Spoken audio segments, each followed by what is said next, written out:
राज्य हैं। पिछले 2000 साल में भारत के 25 टुकड़े हो गए, पिछले 200 साल में भारत के 7 टुकड़े हो गए, और पूरी दुनिया तो छोड़िए, आज की डेट में भारत में 28 राज्य हैं, 8 केंद्र शासित प्रदेश हैं, टोटल हो गए 36, और 36 में से 9 राज्यों में हिंदू खत्म हो गए हैं, यानी 25% राज्यों में आज की डेट में हिंदू खत्म हो गए।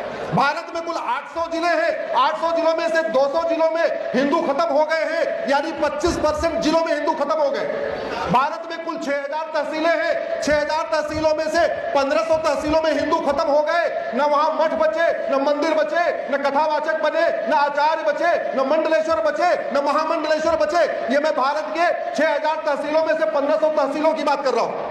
भारत के बॉर्डर पे कुल 300 तहसीलें हैं, उसमें से 300 की 300 की डेमोग्राफी बदल चुकी है। और जानते हैं डेमोग्राफी क्यों बदल रही है? क्योंकि दुनिया में सबसे ज्यादा बहन बेटियां भारत में गायब होती हैं। साल में 5 लाख बहन बेटियां गायब हो रही है, और 5 लाख में से 1.5 लाख वापस मिलती है। 3.5 लाख का पता ही नहीं चलता। एक साल में 3.5 लाख, एक साल में 365 दिन होते हैं, यानी प्रतिदिन 1000 बेटियां गायब हो रही हैं। दुनिया में सबसे ज्यादा धर्मांतरण भारत में हो रहा है।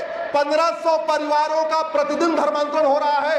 एक परिवार में 7 आदमी मान के चलिए तो प्रतिदिन 10,000 हिंदुओं का धर्मांतरण हो रहा है। 365 दिन में 40 लाख हिंदुओं का धर्मांतरण हो रहा है। दुनिया में सबसे ज्यादा घुसपैठिए भारत में है, संख्या है 5 करोड़। दुनिया में सबसे ज्यादा बच्चे पैदा हो रहे हैं, 90,000 बच्चे प्रतिदिन पैदा हो रहे हैं। साल के 3.25 करोड़ बच्चे पैदा हो रहे हैं। एक पंचवर्षीय योजना में 17 करोड़ बच्चे पैदा हो रहे हैं। ज्यादा हमें बताना नहीं, इस पंडाल में कितने ऐसे लोग हैं जिनके 5 से ज्यादा बच्चे हैं? जरा हाथ उठाइए, है किसी के क्या? और मैं आपको भारत के सबसे शिक्षित राज्य केरल में 18 से 20 बच्चों का परिवार दिखा सकता हूं। मैं भारत की राजधानी दिल्ली में 10 से 20 बच्चों का सैकड़ों परिवार दिखा सकता हूं।